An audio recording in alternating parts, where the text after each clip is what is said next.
Hello, नमस्कार साथियों। मैं दीपू, एग्जाम एजुकेशन में आपका स्वागत, अभिनंदन।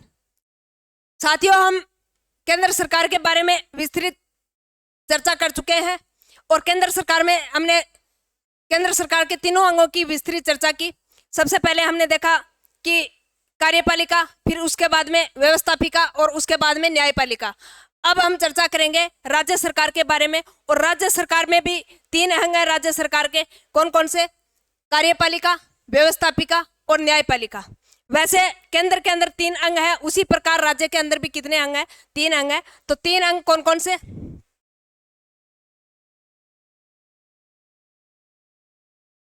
राज्य सरकार, और राज्य सरकार के कितने? तीन अंग। तीन अंग कौन कौन से? कार्यपालिका,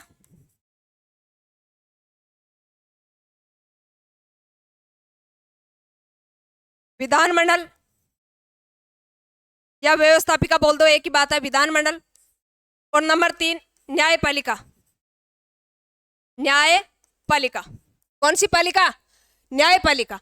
अब अपन बात करते हैं कार्यपालिका। तो कार्यपालिका का वर्णन संविधान के आर्टिकल 152 से लेकर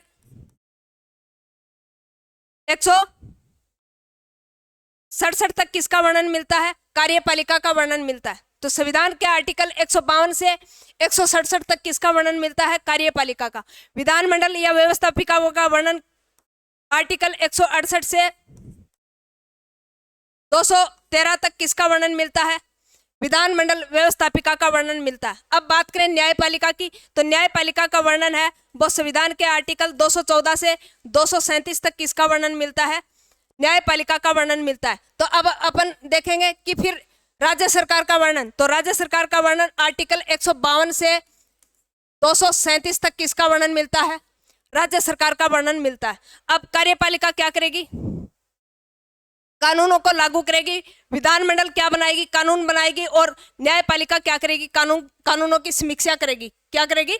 कानूनों की समीक्षा करेंगी। तो सबसे पहले यानी इनका वर्णन है वो संविधान के भाग 6 में मिलता है। यानी पूरे जो राज्य सरकार के तीनों अंग है उसका वर्णन संविधान के कौन से भाग में मिलता है? तो भाग 6 में। आर्टिकल की बात करें तो 152 से 237 तक किसका वर्णन मिलता है? राज्य सरकार का वर्णन मिलता है। तो सबसे पहले हम शुरू करेंगे कार्यपालिका। कौन सी पालिका? कार्यपालिका शुरू करेंगे। तो कार्यपालिका में सबसे पहले कार्यपालिका में यानी दो पद आते हैं, एक सीएम का और दूसरा राज्यपाल का। तो अब सबसे पहले हम देखेंगे राज्यपाल। राज्यपाल और राज्यपाल। तो राज्यपाल के अंदर सबसे पहले हम देखेंगे कि 152 के अंदर क्या दी गई है? राज्यपाल शब्द की परिभाषा। राज्यपाल शब्द की परिभाषा दी गई है। राज्यपाल शब्द को परिभाषित कौन सा आर्टिकल करता है? आर्टिकल 152। अब अपन बात करेंगे आर्टिकल 153 की। और 153 में क्या है कि राज्य के अंदर एक राज्यपाल होगा, प्रत्येक राज्य में एक राज्यपाल होगा। तो प्रत्येक राज्य में एक राज्यपाल होगा। यह कौन सा आर्टिकल कहता है? आर्टिकल 153 कहता है। अब 153 यह भी कहता है कि एक व्यक्ति को एक से अधिक राज्यों का राज्यपाल बनाया जा सकता है। लेकिन क्या, यानी साथियों यह बात है वो भारत के संविधान के मूल संविधान में यह बात नहीं है, लेकिन कौन से अमेंडमेंट के द्वारा जोड़ी गई थी? तो अमेंडमेंट होता है 7 नंबर का अमेंडमेंट होता है 1956 के अंदर, यानी 7वां संविधान संशोधन 1956 में। और यह बात जोड़ दी गई कि एक व्यक्ति को एक से अधिक राज्यों का राज्यपाल बनाया जा सकता है। क्या? एक व्यक्ति को एक से अधिक राज्यों का राज्यपाल बनाया जा सकता है। यह कौन से संविधान संशोधन के द्वारा जोड़ी गई थी? तो 7वां संविधान संशोधन हुआ था 1956 में, और यह बात जोड़ दी गई। अब एक क्वेश्चन आपके दिमाग में आएगा कि फिर एक व्यक्ति को 2 या 2 से अधिक राज्यों का राज्यपाल बनाया जा सकता है, लेकिन उसका वेतन फिर निर्धारित कौन करेगा? क्या? उसका वेतन निर्धारित कौन करेगा? तो इस कंडीशन में वेतन निर्धारण करने का काम किसका होता है? वेतन निर्धारण करने का काम होता है राष्ट्रपति का। तो वेतन निर्धारण कौन करेगा? राष्ट्रपति करेगा। अब आपके दिमाग में अगला क्वेश्चन ये आएगा कि अगर मान लीजिए एक व्यक्ति को 2 या 2 से अधिक राज्यों का राज्यपाल नियुक्त किया जाता है तो फिर वो दोबारा शपथ लेगा क्या? तो हाँ साथियों, बिल्कुल। यानी अगर मान लीजिए राजस्थान का कोई राज्यपाल है, उसको यूपी का या फिर तमिलनाडु का राज्यपाल बनाया जाता है तो वो राजस्थान की शपथ लेता है, लेकिन नियुक्त करने पर अन्य स्टेट के अंदर उसकी नियुक्ति की जाती है तो वो वहां के राज्यों की भी क्या लेता? शपथ लेता। अब शपथ किसकी लेता है? राज्यपाल शपथ किसकी लेता है? राज्यपाल शपथ लेता है संविधान की रक्षा की, संविधान की रक्षा की शपथ लेता है, लेकिन उसके साथ और किसकी शपथ लेता है? राज्य के कल्याण की शपथ लेता है, राज्य के कल्याण की, जनता के कल्याण की शपथ लेता है। तभी क्या लेता है? यानी एक से अधिक राज्यों का अगर राज्यपाल बनाया जाता है तो संविधान तो पूरे देश के अंदर एक ही है, तो उसको संविधान की शपथ लेने की जरूरत नहीं है, लेकिन संबंधित राज्य के कल्याण की शपथ लेना उसको क्या है? जरूरी है। तो यानी एक से अधिक राज्यों का राज्यपाल बनाया जाता है तो वो उसी भी राज्य की क्या लेगा? शपथ लेगा। उस राज्य की कल्याण की शपथ कौन लेगा? राज्यपाल लेता है। और यह भी कौन से संविधान संशोधन के द्वारा जोड़ा गया था? तो 7वां अमेंडमेंट 1956 में यह बात जोड़ी गई थी। वेतन का निर्धारण कौन करता है इस कंडीशन में? वेतन का निर्धारण करेगा राष्ट्रपति। कौन करेगा? राष्ट्रपति। और 7वें संविधान संशोधन के द्वारा ही लोकसभा की सीटें 500 से बढ़ाकर 525 की गई थी। कौन से संविधान संशोधन के तहत? 7वां संविधान संशोधन 1956 के तहत। और इसमें एक और सुधार किया गया था, यानी राज प्रमुख पद समाप्त करके राज्यपाल पद का सर्जन किया गया था 7वें संविधान संशोधन 1956 के तहत। अब अपन बात करते हैं आर्टिकल 154। और आर्टिकल 154 में क्या है? आर्टिकल 154 में कि राज्य की समस्त कार्यपालिका, राज्य की समस्त कार्यपालिका शक्ति है वो किसमें निहित होगी? राज्यपाल में निहित होगी। अब समस्त कार्यपालिका शक्ति से मतलब यह है कि राज्य के अंदर जितने भी आयोग बनेंगे, चाहे वो ओबीसी आयोग हो, एससी आयोग हो, एसटी आयोग हो या सूचना आयोग हो, सारे के सारे आयोग कौन बनाएगा? राज्यपाल बनाएगा। और उसमें अध्यक्षों की नियुक्ति भी किसके द्वारा की जाएगी? राज्यपाल के द्वारा की जाएगी। तो राज्य की समस्त कार्यपालिका शक्ति किसमें निहित होगी? राज्यपाल में निहित होगी। यह कौन सा आर्टिकल कहता है? आर्टिकल 154 कहता है। कौन सा आर्टिकल कहता है? आर्टिकल 154 कहता है। और राज्य का प्रधान भी कौन होगा? राज्यपाल होगा। तो राज्य का प्रधान कौन होगा? राज्यपाल होगा। प्रधान कह दो, प्रमुख कह दो, एक ही बात है। कौन होगा? राज्यपाल होगा। राज्य का प्रधान कौन होगा? राज्यपाल होगा। अब अपन बात करते हैं आर्टिकल 155 की। कौन से आर्टिकल की? आर्टिकल 155 की बात करते हैं। और आर्टिकल 155 में क्या है? कार्यकाल। क्या है? कार्यकाल। सॉरी, अब अपन बात करते हैं आर्टिकल 155 की। और 155 में क्या है? नियुक्ति। क्या है? नियुक्ति। अब नियुक्ति कौन करता है? राष्ट्रपति करता है। कौन करेगा? नियुक्ति करेगा राष्ट्रपति।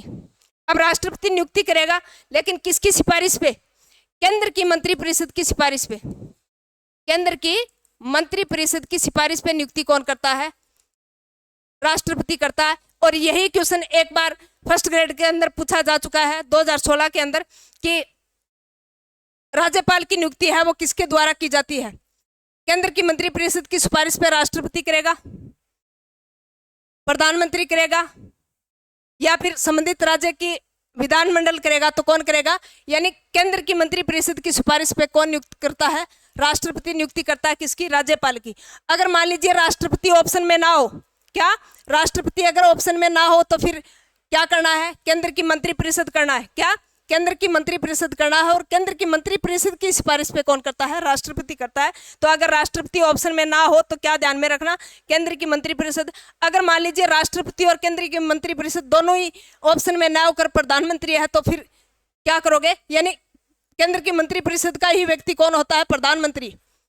तो फिर कौन करेगा? प्रधानमंत्री करेगा। तो क्वेश्चन किस प्रकार से पुटअप करें यह एग्जामिनर पे डिपेंड है। आप सभी जो ये ऑप्शन है वो ध्यान में रखोगे। केंद्र की मंत्रिपरिषद पे नियुक्ति कौन करेगा? राष्ट्रपति करेगा। और अगर राष्ट्रपति ऑप्शन में ना हो तो कौन करेगा? केंद्र की मंत्रिपरिषद करेगी। कौन? केंद्र की मंत्रिपरिषद करेगी। अब अपन बात करते हैं आर्टिकल 156 की। कौन से आर्टिकल की? आर्टिकल 156 की। और 156 में क्या है? 156 के अंदर कार्यकाल, कार्यकाल और कार्यकाल यानी संविधान के अंदर सिर्फ दो ही बातों का उल्लेख है। कार्यकाल कितना होगा? 5 वर्ष। सामान्यतः कार्यकाल कितना होगा? 5 वर्ष होगा।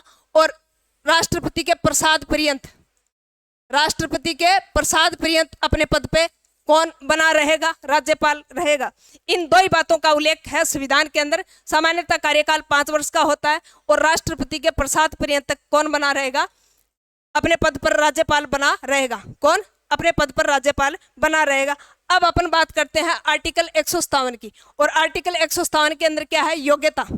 क्या है? योग्यता। भारत के संविधान में सिर्फ और सिर्फ दो योग्यताओं का वर्णन है। और वो योग्यता क्या है? भारत का नागरिक होना चाहिए, न्यूनतम आयु है वो 35 वर्ष होनी चाहिए।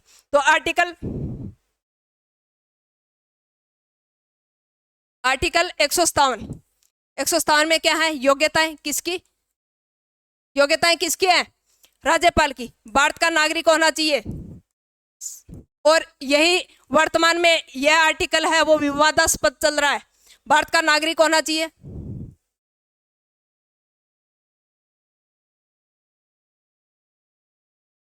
नंबर 2, न्यूनतम आयु कितनी होनी चाहिए? न्यूनतम आयु 35 वर्ष। और इन दो ही योग्यताओं का उल्लेख भारत के संविधान में है। और वर्तमान में यह आर्टिकल विवादास्पद चल रहा है। क्यों? क्योंकि अब आपके दिमाग में आएगा क्या पागल और दिवालिया भी बन सकता है क्या?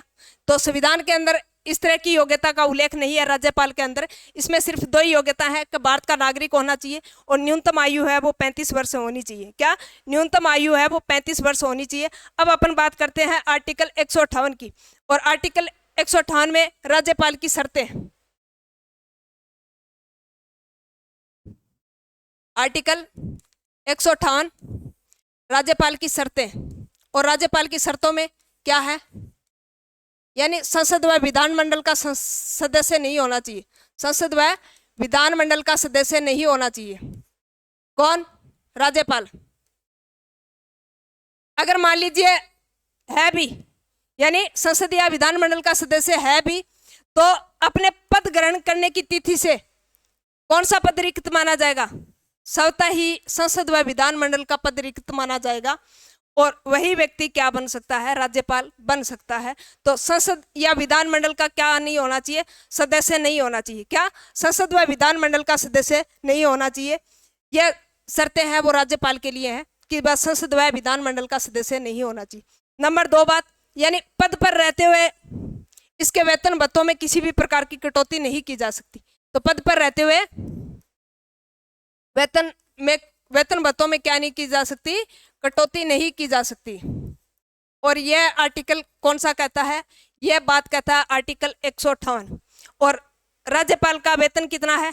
वर्तमान में राज्यपाल का वेतन है 3,50,000 रुपये। 3,50,000 रुपये प्रति माह वेतन किसका है? राज्यपाल का। किसका है? राज्यपाल का। अब अपन बात करते हैं आर्टिकल 159 की। और 159 में क्या है? शपथ। आर्टिकल 159 में क्या है? शपथ। और शपथ कौन दिलाता है? संबंधित राज्य के हाईकोर्ट का मुख्य न्यायाधीश क्या दिलाएगा? शपथ दिलाएगा। और राष्ट्रपति को कौन दिलाता है?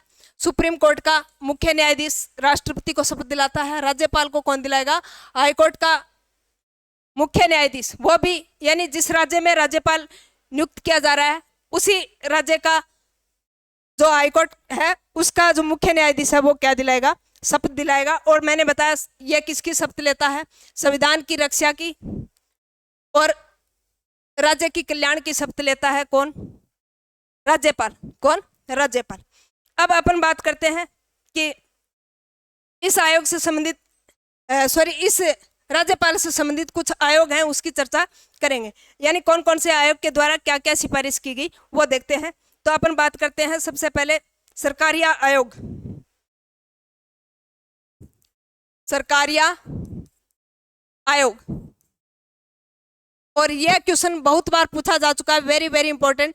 1983 1983 में रणजीत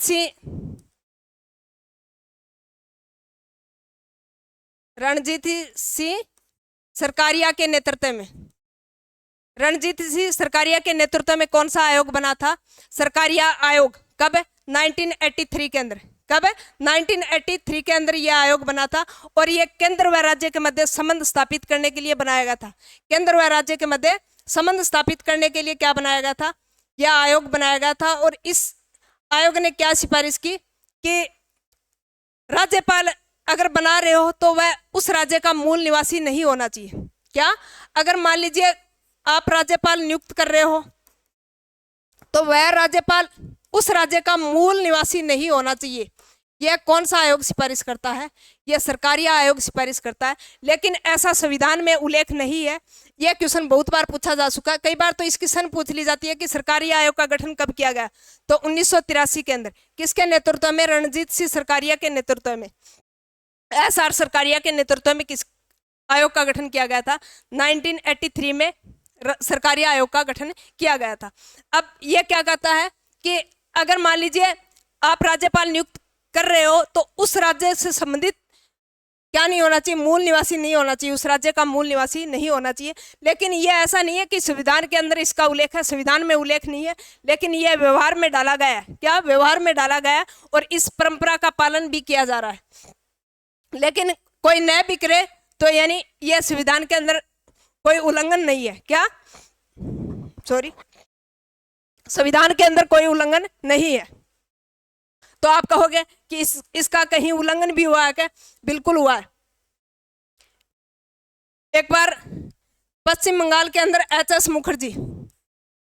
मुखर्जी बंगाल के मूल निवासी थे, फिर भी राज्यपाल बनाए गए, फिर भी उसी राज्य के राज्यपाल नियुक्त किए गए। दूसरे मिलाप चंद्र जैन, यह राजस्थान के जोधपुर के मूल निवासी होते हुए भी राजस्थान के राज्यपाल नियुक्त किए गए। कौन? मिलाप चंद जैन। अब एक उज्जवल सिंह थे पंजाब के, उज्जवल सिंह कहाँ के थे? पंजाब के, और ये पंजाब के मूल निवासी होते हुए भी किसके राज्यपाल बनाए गए थे? पंजाब के राज्यपाल बनाए गए थे। तो इसका कई बार उल्लंघन हो चुका है। कौन सी शर्त का? कि राज्यपाल उस राज्य का मूल निवासी नहीं होना चाहिए। क्या? राज्यपाल उस राज्य का मूल निवासी नहीं होना चाहिए। इस शर्त का कई बार उल्लंघन हो चुका है। और इस आयोग ने यह भी सिफारिश की थी कि राज्यपाल है, अगर मान लीजिए किसी राज्य में अगर आप राज्यपाल की नियुक्ति कर रहे हो तो संबंधित राज्य के CM से आप क्या लोगे? परामर्श लोगे। लेकिन यह बात भी संविधान के अंदर लिखी नहीं गई है, यानी इसका संवैधानिक कोई प्रावधान नहीं है, लेकिन व्यवहार में यह प्रयोग किया जा रहा है कि आप अगर किसी राज्य का राज्यपाल नियुक्त कर रहे हो तो संबंधित राज्य के मुख्यमंत्री से क्या लोगे? परामर्श लोगे। एक बार इसका भी उल्लंघन हो चुका है 1981 में। सॉरी, कब हो चुका है? 1981 में, और तमिलनाडु की सरकार के द्वारा। और एक बार इसका उल्लंघन हो चुका है 1981 के अंदर ही। कहाँ? जम्मू कश्मीर में। जम्मू कश्मीर में फारूक अब्दुल्ला थे, फारूक अब्दुल्ला वहां के CM थे, और जगमोहन को केंद्र सरकार नियुक्त करती है और फारूक अब्दुल्ला की कोई परामर्श नहीं ली जाती है। तो एक बार उल्लंघन हो चुका है। फारूक अब्दुल्ला जम्मू कश्मीर के CM से बगैर परामर्श के किसको नियुक्त किया जाता है? जगमोहन को नियुक्त किया जाता है। अब अपन बात करते हैं पुंछी आयोग, मदन मोहन मालवीय पुंछी आयोग, और यह आयोग बना था 2007 में। पुंछी आयोग, मदन मोहन मालवीय के नेतृत्व में पुंछी आयोग का गठन किया गया। और यह आयोग क्या सिफारिश करता है? कि राज्यपाल को महाभियोग की प्रक्रिया से हटाया जाए। क्या? राज्यपाल को महाभियोग की प्रक्रिया से हटाया जाए और इसका कार्यकाल है वो निश्चित किया जाए, कार्यकाल निश्चित किया जाए।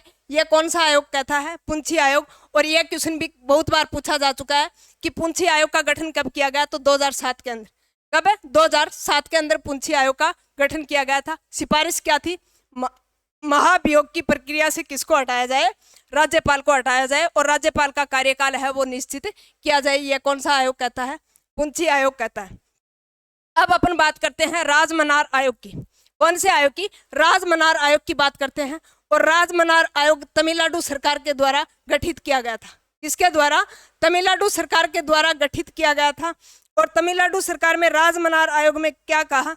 राजमनार आयोग ने यह कहा कि राज्यपाल पद को क्या कर देना चाहिए? समाप्त कर देना चाहिए। सॉरी, क्या कर देना चाहिए? यानी राज्यपाल पद को ही समाप्त करने की सिफारिश कौन किसके द्वारा की जाती है? राजमनार आयोग के द्वारा की जाती है। और कौन सी सरकार द्वारा गठित किया गया था? तमिलनाडु सरकार के द्वारा यह गठित किया गया था। किसके द्वारा? तमिलनाडु सरकार के द्वारा इसका गठन किया गया था। और यह कब गठित हुआ था? 1969 में, 1969 के अंदर। और यह सिफारिश क्या करता है कि राज्यपाल पद को ही समाप्त कर देना चाहिए। लेकिन यह सिफारिश मान्य नहीं हुई। क्या? यह सिफारिश भी मान्य नहीं हुई। और फिर प्रशासनिक सुधार आयोग का गठन किया जाता है।